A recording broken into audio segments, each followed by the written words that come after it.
నెల్లూరు పట్టణంలోని town hospital నందు TDP 6వ డివిజన్ అధ్యక్షుడు కొండా ప్రవీణ్ శంకర్ తన కార్యాలయంలో మీడియా సమావేశం నిర్వహించారు. ఈ సందర్భంగా ఆయన మాట్లాడుతూ నవాపేట శివాలయం వరకు సుమారు 6 ఎకరాల స్థలం ఎండోమెంట్లో రిజిస్టర్ కాకుండా బ్లాక్ చేస్తున్నారని, గతంలో మనకు డోర్ నంబర్ల మీద రిజిస్ట్రేషన్ జరిగేదని, ఈ సర్వే నెంబర్ మీద రిజిస్ట్రేషన్ జరిగే సమయంలో ప్రజలు, అమ్మకదారులు కానివ్వండి, కొనుగోలుదారులు కానివ్వండి అందరూ ఇబ్బంది పడుతూ రిజిస్ట్రేషన్ ఆగిపోతున్నాయని చెప్పారు. మనకు ఈ సిటీ పరిధిలో 112 సర్వే నెంబర్ రిజిస్ట్రేషన్ కాకుండా బ్లాక్ చేసి ఉన్నారు రిజిస్ట్రేషన్ డిపార్ట్మెంట్లో. అటువంటి సమస్యను ఇక్కడ ఉన్న స్థానికులందరూ కొంతమంది వచ్చి ఈ విధంగా గత ప్రభుత్వంలో కూడా మాకు ఇది రిజిస్ట్రేషన్ కావడం లేదు, దాని గురించి మీరు మంత్రివర్యులు పొంగూరు నారాయణ గారికి తెలియజేసి ఆ సర్వే నెంబర్ను డిలీషన్ చేయమని అడగడం జరిగింది.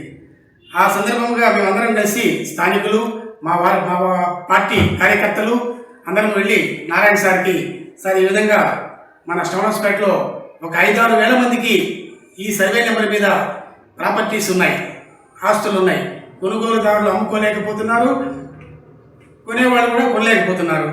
అలా ఉన్న పరిస్థితిలో నారాయణ సార్కి చెప్పగానే దాని గురించి endowment assistant commissioner Janardhan Reddy గారిని పిలిచి దీని గురించి కొంచెం చూడమని చెప్పిన తర్వాత వారు అది ఈ 112 సర్వే నెంబరు నవాపేట శివాలయం కిందకి వస్తుంది.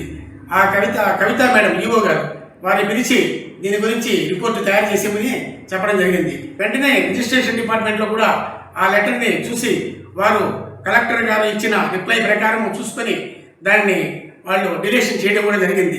ఆ పేపర్స్ కూడా మన దగ్గర ఉన్నాయి. ఏదైనా వివరాలు కావాలంటే నన్ను సంప్రదిస్తే నేను మీకు వివరాలు ఇస్తాను.